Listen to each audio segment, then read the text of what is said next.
Welcome back. My guest today is Sascha Lewis. Sascha Lewis is a cultural entrepreneur and community builder dedicated to bringing wellness, creativity, and connection. As a founding partner and strategic leader at EVRYMAN, that's spelled EVRYMAN, he helped grow a global movement redefining modern manhood and emotional well-being. Previously, as a co-founder of Flavor Pill, Sascha helped pioneer a digital culture, publishing and programming, producing large-scale experiences, including 100,000-person yoga events on the Great Lawn and Meditation Series at the MoMA, the Museum of Modern Art. His work has been featured in the Times, the Financial Times, and other leading publications. Sascha continues to create platforms that unite culture, consciousness, and commerce to inspire collective growth. What a bio, and welcome, Sascha. Thanks so much.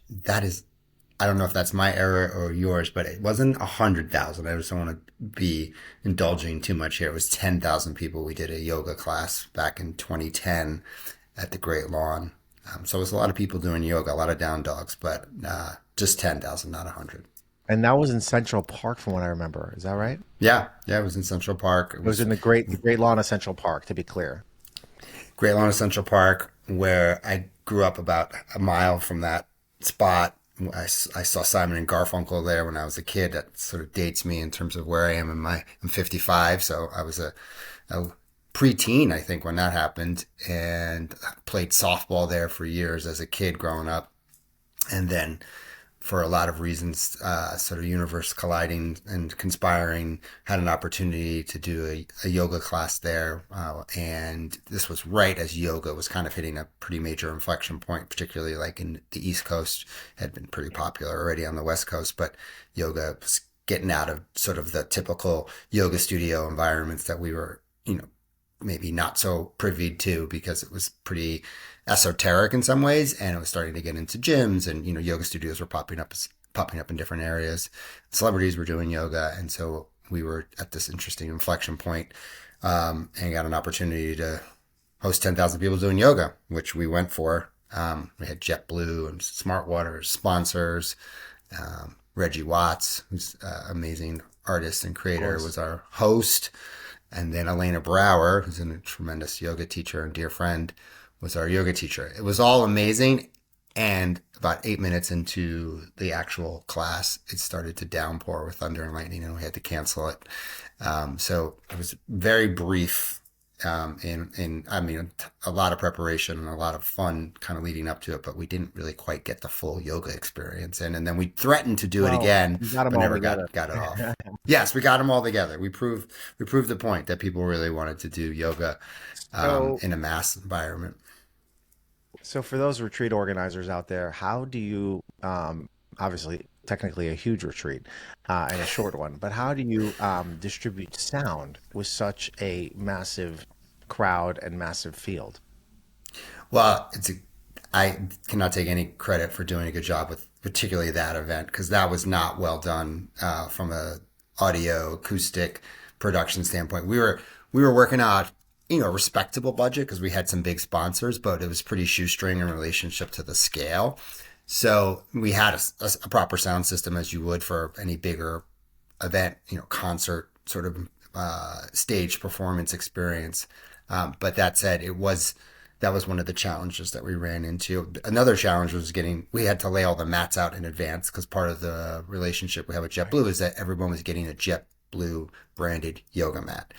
And so we had right. 10,000 mats laid out, and the park was very sensitive to the grass, because if you lay a yoga mat on the grass out in the middle of Flattens the it. summer, it flattens it and starts to gray and get discolored. So anyway, it was an interesting challenge. There's some videos. This is all pre social media and everything, but there are some random YouTube videos if anyone wants to go down rabbit holes. I've watched them a few times over the years just to remind myself of kind of the crazy situation that we created, and it's something I'm proud of.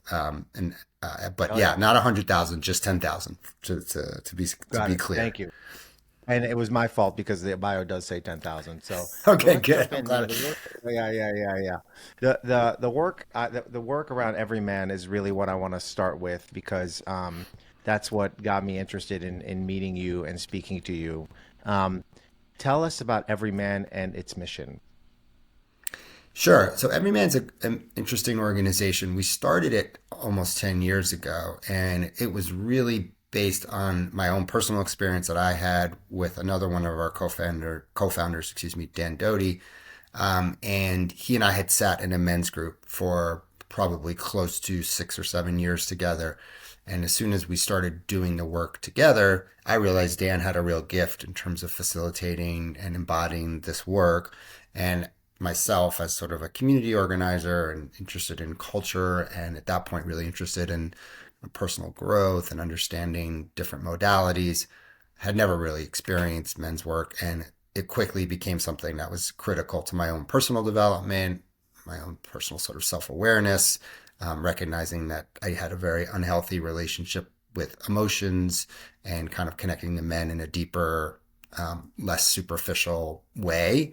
And that was sort of a big moment for me to say, wow, okay, this is work that's critical to myself and really would benefit society in a larger sort of expansive model if we could get the work out there and normalize this. So it took us quite a few years because we both had full-time jobs and we're doing lots of other things. But we, going back to the retreat idea, we finally said to ourselves, hey, let's do a retreat. Let's get it on the books. We booked a place called Racebrook Lodge, which is up in Massachusetts in the Berkshires. A good friend of ours owned it.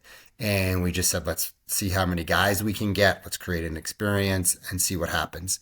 We got about 20 guys to come to the first retreat. Most of them had no idea what they were getting into. Some of them showed up with bottles of scotch and, we're kind of thinking it was going to be a bro party and we're going to drink and smoke cigars and, talk about girls and business and sports or something.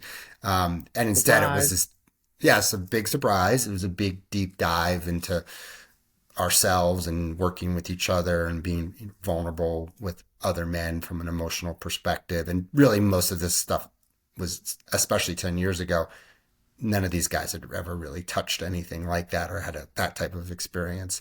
And so it was a bit of a lightning in a bottle moment for us from a retreat perspective because the feedback we got was across the board like, holy cow, this is as one guy I remember saying this is like ayahuasca without the ayahuasca. I had guys telling us that other It's the than ayahuasca watching, without the Oscar. yeah, exactly. Guys telling us that this outside of watching their child be born or their day of their wedding, this was the most impactful day or Wow. weekend that they've had. So So Sasha, we real what made it yeah. so impactful? Well, I think really honestly, again, to kind of leaning into the retreat side, it was this moment where we said to guys, okay, we're going to put our phones down. We're going to take off our armor. We're going to stop pretending to be something that maybe, we've been taught societally and culturally that that's how we're supposed to act. And we're going to be much more raw and open and honest and vulnerable. And this is all pre Me Too, pre toxic masculinity. So this was not in the cultural narrative the way it is now.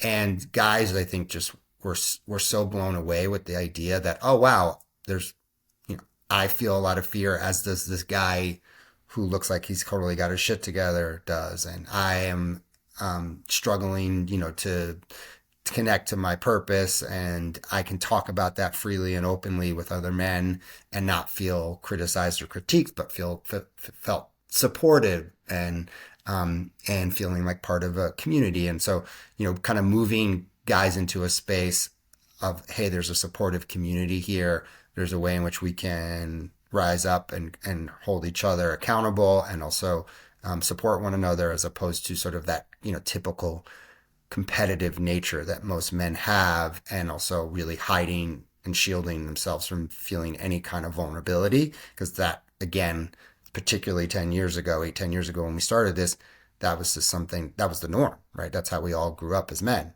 So the retreat was just this eye opening, 48-hour sort of experience where guys got to feel in ways they probably had never felt before in their lives. So, before we jump into the actual content, because I'm very interested in the programming of what you did, I just want to talk real quick for our listeners about Men in Crisis. And I read about this in my book. I mean, men are more prone to deaths of despair, whether it's overdose, whether it's alcohol related fatalities, whether it's suicide, whether it's I think I covered the main areas of death of despair, and they're more prone, therefore, to loneliness, and loneliness leads to these deaths. And it is no secret that post Me Too and kind of the modern era, where there's a focus on real equity, men are being left behind. Heterosexual men, sometimes white men, and that's something that people don't really talk about. So. As, Agreeing that there is a loneliness epidemic among men, what is the kind of programming to pull them back up and make them feel seen again? Specifically, what programming did you do to achieve that goal? Yeah, within the retreat model, the thing that we always do, and I think have has been most successful for us, is putting guys in a safe container so they feel like I can be seen, I can be vulnerable, I can trust this group of probably mostly strangers, which takes time, right? It's not just, hey, we say it and it happens, but creating that condition and stating that and asking guys to be on board with the premise The and invitation. the intent, the intention, right? And then modeling it, right? So for the leaders, the facilitators of that retreat, myself included, it's modeling it and saying, hey, right now I'm feeling fear because I'm I'm guilty of imposter syndrome, and maybe I'm not the right person to be up here talking about how you should be as a man because I myself struggle in so many ways. Doing things very clearly that show guys like we're all in this together. We're a lot more similar than we are different. And then simple exercises, where we ask guys to eye gaze. We ask guys to talk about their fears and their emotions in a way that normally on a typical day-to-day conversation we have with men, or even in a more intimate environment, men don't really go there, right? It's just culturally and socially not what we've been modeled and not how we communicate. Now, of course, fast forward to where we are now, there's definitely a subset of men that do this type of work and have kind of allowed themselves this type of space. Men's work has become more popularized. It's still pretty narrow in Mm, terms of its reach, but ultimately there's more men that are doing this type of work. Even men doing therapy, right, is a big achievement for us from a societal yeah, perspective, because guilty. that's something that was taboo for so long, right? And now it's been more normalized.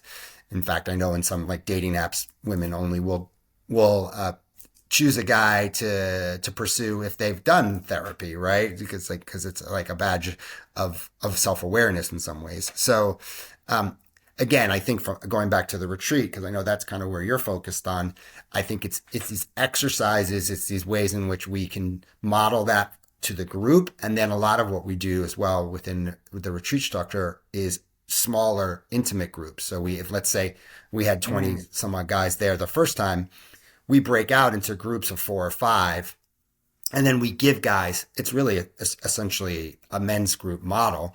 We give guys 5, 10 minutes to talk about, okay, what are you facing right now in your life that is the most uncomfortable or difficult thing? What is something that you don't want to say, but you know will help you through a process of getting through something that's, tripping you up in your life, right? So it's, okay, yeah, I have a dysfunctional relationship with my wife, or I'm having issues with confidence at work or sexually or whatever those things are, or I'm grieving a loss of a parent.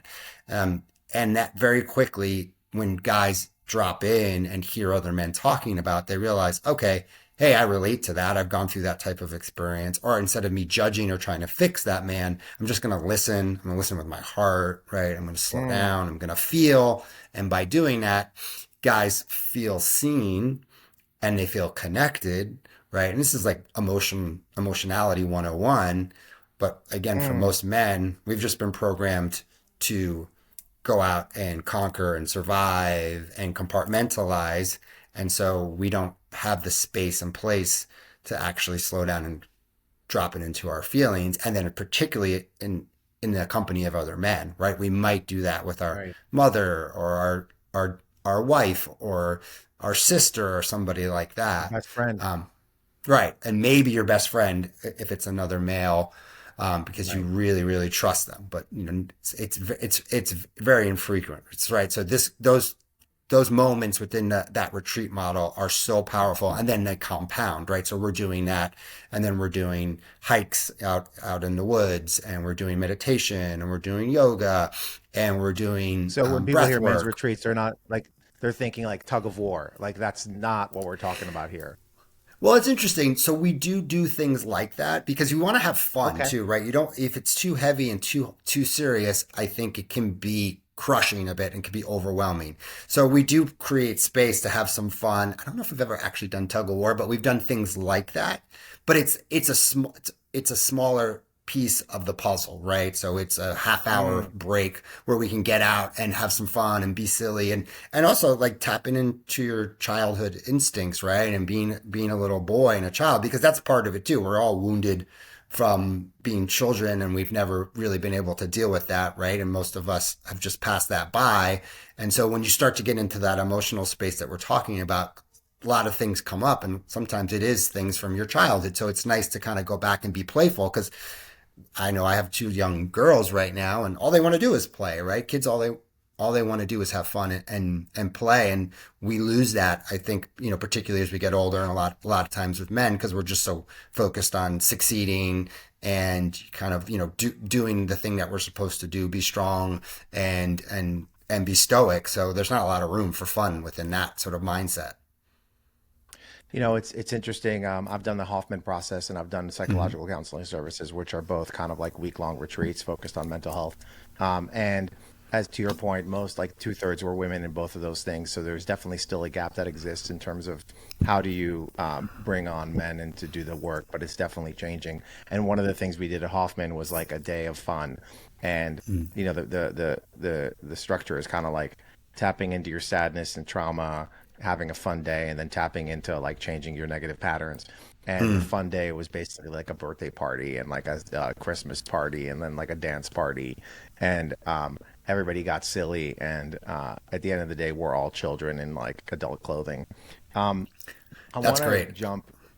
Yeah. And just It- on that note too, one of the yeah. things Yeah. that we did do that actually turned out to be one of the most successful and like poignant parts of the programming is we and I actually thought it was a terrible idea when Dan brought it to me. I was like, this is never going to work. But we did a talent show. So every night, the Saturday Oh, night, okay. right after the big deep day and dive of Saturday, because Saturday is the full day, right? Everyone arrives on a Friday.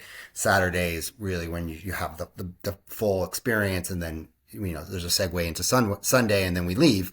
So Saturday night we would do this talent show, and guys would come up and do jokes, a little comedy, routine. They would sing songs, they would read poetry, they would tell a story, they'd share a talent, and it was phenomenal. Guys are laughing and crying and cheering each other on and just having a blast. And it was really amazing because some men were saying, myself included, I actually did spoken word up there at one point. I had never done that before. I always kind of wanted to try it, and it was a real edge.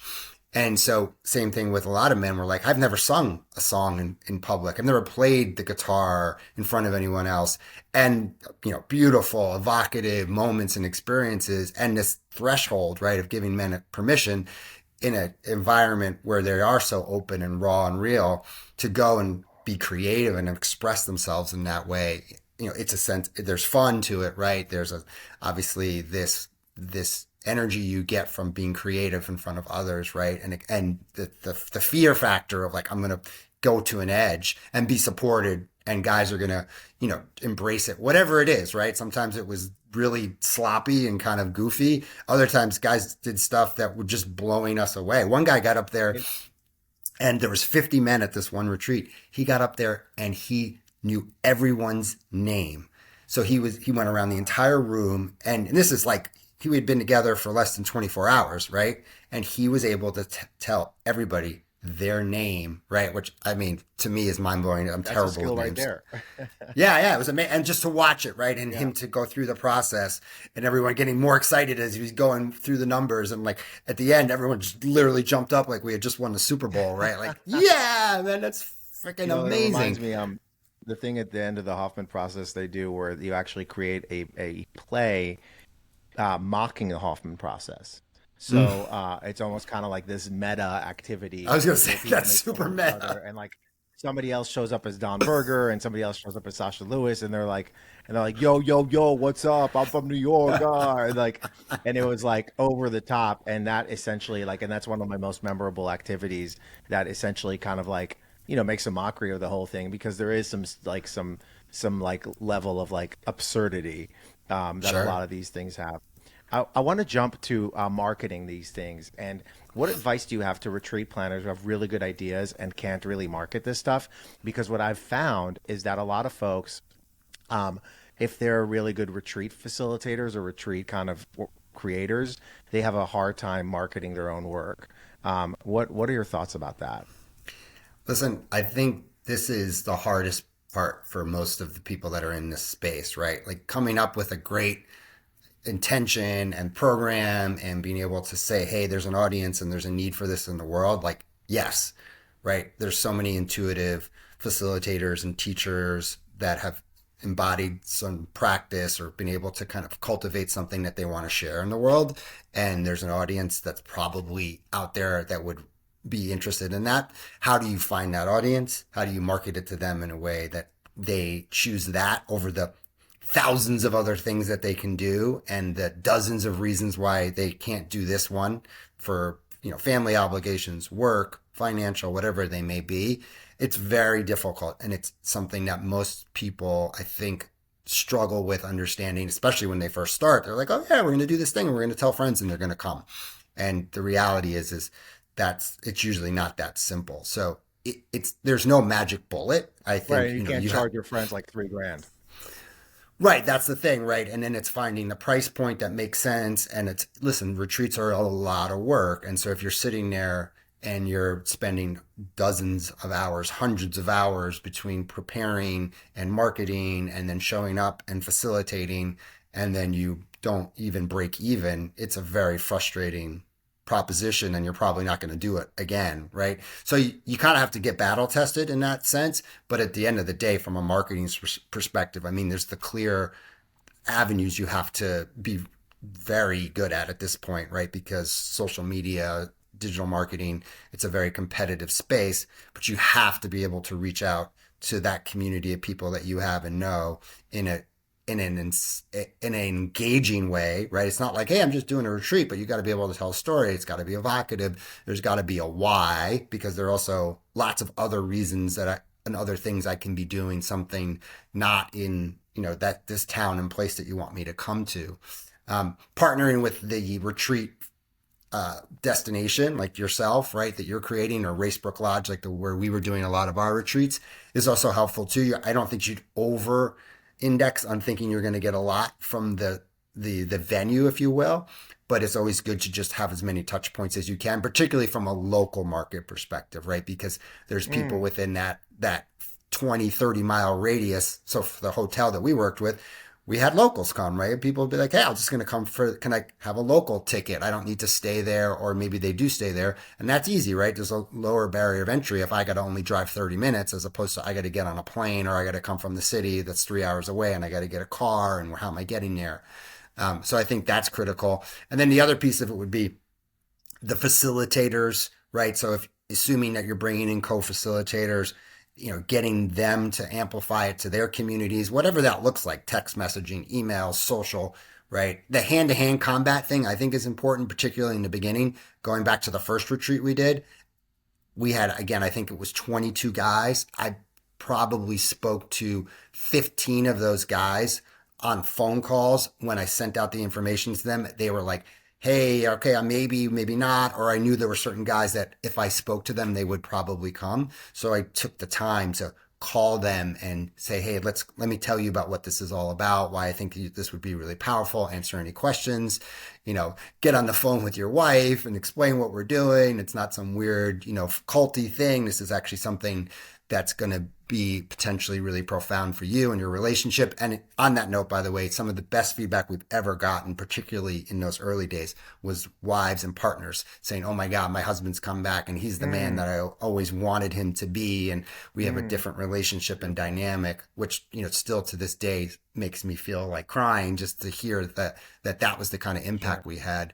But yeah, again, I think going back to the beginning, again, we got momentum. So in the beginning, we were really kind of hustling about to get just a critical mass. We got to a place where we would get 50 guys, 60 guys to these retreats. We would sell out, still work, but we built a database. We built an online presence, right? We built a reputation. We were getting press. So there was a lot of touch points. But in the beginning, you've got to build it around the core relationships you have with people in your community who know you and trust you as a facilitator or a cultural, kind of community builder, whatever that is. And get those people to say, "Okay, I'm in," right? Because then you get the momentum, and then very clearly, once those 3 or 4 people, let's say, are in, they're more likely to go out and suggest their friends to come too, right? Because that word of mouth marketing is still probably the most valuable. So getting that core group of people to commit in the beginning is critical, and don't expect it just to happen because you send an email or you post it on social. You probably have to get your hands dirty and make the phone calls. And, I know people who send out printed invites and, kind of create different ways to make it feel unique and make people feel like you're really valuing their time and their willingness to come and share the experience with you. So, last question as we look to wrap up. And this one is a bit personal, so feel free to pass. But you've decided to pause retreat planning. You're obviously so good at it. Why? Well, EVRYMAN is in a bit of a transitional point. The business itself has never really reached the critical mass and traction that we wanted for it to be a sustaining business, right? It was in the beginning, as I mentioned with Dan and I, it was this sort of passion project, very much like a side hustle, right? I don't know. Side hustles don't seem to be quite in vogue the way they were when we started that, but it was like we both had full-time jobs and we believed that this was something we needed to do. It was lightning in a bottle moment, like I explained, in terms of the response that we got. And then very quickly with toxic masculinity and all of the sort of social and cultural things that were happening, we got a lot of attention because we were doing something sort of unique and new to the space. And we had a bit of a sort of a millennial mindset and audience.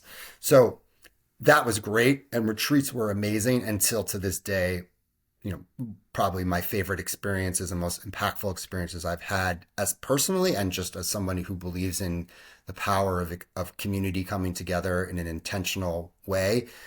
These were remarkable. The reality is from a business perspective is retreats are a heavy load. They're hard to optimize from a revenue perspective. There's a lot of operations and production that come into place. So there's a lot of barriers to that, right? And we always believe and still do with EVRYMAN that there's a global community of men that want to feel connected, want to have a more intimate narrative and dialogue and connection points within that community. And so how do you do that, right? And for us, a lot of it is the weekly groups and showing up and having that local community and supporting each other. And the retreats are sort of the annual pilgrimage you might have, right? Or an entry point for someone who's new to that work. So for us, retreats are still integral part of our strategy. And at the same time, like there's a lot of resource and time it takes to do them. And so if we continue to just do that, I don't think we reach our larger mission and goal to be this global platform for men. And so retreats are currently kind of on the back burner, but they're always going to be an integral part of what we do. That's the advice to a lot of folks who want to plan them is like build a community. If you build a community, they will come, and maybe you just need that kind of platform. And retreats are just another product, if you will. Yeah, it depends on the what the business is trying to accomplish, right? I mean, there's plenty of people out there who do retreats as their full sort of offering, if you will, right? It's their core product, and that's great and amazing. And there's people who've mastered that, and I think it's trying to understand what are you good at, right? What's your zone of genius, if you will, as a business? We're still figuring that out. We've gone through a lot of transition on a leadership perspective, ownership. So, that's one of the things every man, I think, has always been something that you ask guys who've experienced the retreats as particularly, and they are like, hey, this is remarkable, and I'm so grateful for it. And then how do I also feel connected to the community? That's the thing about retreats, right? It's like this big epic moment. You have this amazing breakthroughs, and then how do you sustain that, right? And how do you continue to do that type of work? I'm sure with Hoffman is a good example. You go there, right? You have all this clarity, feel all this connectedness, and then 3 days later you're back home and your kid's sick, and you've got pressure at work, and you've got all the sort of real life moments happening, and that sort of starts to fade out, right? That high and that sort of connection you have. And so the sustaining piece of the community to me is so critical, because we're so easily distracted and we lose track of that insight and that connection that we get from those moments at these deep dives of retreats. So it's, to me, it's the balance of how do you make sure that you continue to do that work and go deep, but also have that sustaining community and that work the same way you go to the gym, the same way you need to meditate every day, right? So that you can continue to evolve and build that into who you are on a daily basis. Got it. Well, Sasha, fascinating conversation. Thank you so much for your time, and thank you so much for your work towards helping men heal and find their voice. Thanks so much. My pleasure. Great to be here.